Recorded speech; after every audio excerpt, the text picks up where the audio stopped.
Hayırlı dostlar, қалайсыздар? Көптен видео шықпай кетті. Ол да тимей кетті. Басқа да жұмыстар. Кішкене стройка басталып кетсе мен бас ауырып кетті. Маған қойылып жатқан сұрақтарға жауап беріп өте кетейін. Негізі биыл көп адамда балапандар көп ауырып отыр екен. Жалпы Қазақстан бойынша да. Мені сұрап отқандар. Балапандарымыз тамақ жемей қалып, іші өтіп жатыр, сосын кейін боғы, помиоты қан аралас болып жатыр деп жатыр. Ол неден деп? Оған себеп көп. Біріншіден тұрған жері лас болуы мүмкін. Екінші, дезинфекция істелінбеуі мүмкін. Одан кейін құстарды алып келеді ауруды. Қарға, кептер дегенде ше, осылардың жемдерін жеген кезде міне.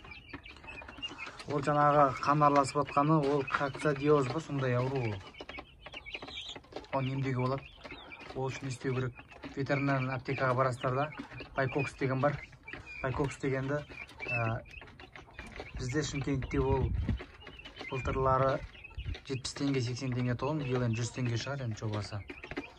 Байкокс аласыздар, 3 күнге 5 балапан басына енді 40 балапанға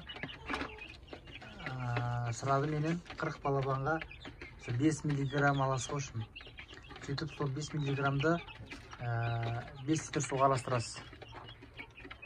Сөйтіп, соны балапанға бересіз. Сразу үшеуін алыңыз. Жаңағы 5 литрге араластырғаныңыз бір-ақ күнге жетеді. Сосын кейін бұл жерде бір нюансы бар. Оны қайнаған суға қайнап, және суыған суға істеу керек. Хлор суға араластырсаңыз, ол әсер етпей қалады. Сол үшін қайнаған суға істеу керек. Байкоксты 3 күн қатарынан бересіз. Одан кейін антибиотиктер алыңыз сразу аптекадан. Балапанға антибиотик 3 күн бересіз. Одан кейін аязды 2 деген фракцияны бересіз. 3 күн артынан. Міне. Одан кейін балапандарыңыз дұрысталуы керек. Немесе байкокс таппай жатсаңыздар, левомицетин, фурацилин, одан кейін тағы не бар еді? Тетрациклин ба, общем, сол тұрыс үшіншісін ұмытып тұрмын. Үшіншісі жаңағы ветеринарный аптекада негізші сол тетрациклин ба или атын бір есіне жоқ шеп комментария жазып қоярым астына.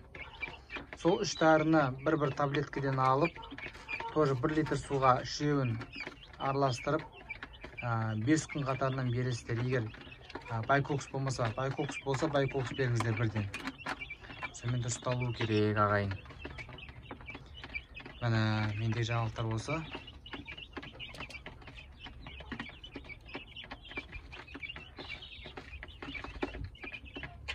Сол, одан кейін қойып жатқан сұрақтар. Далаға шығара берсеңіздер болады уже. Менің балапандарым күндіз сыртта жүреді. Кешке ғана қамалып жатырмын. Одан кейін капуста не барлығын бере беріңіз уже. Жиыл уже. Алманың нелері, остаткілер болса бере беріңіздер. Ешқандай зиян жоқ. Осы қалай шаруашылықтарыңыз қалай дамып жатыр ма? Дұрыс болсын. Биыл негізі көп жастар шаруашылықты қолға алып жатыр екен.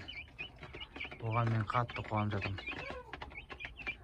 Шаруашылық істеріңіздер қандай болса да, одан еш кем болмайсыздар.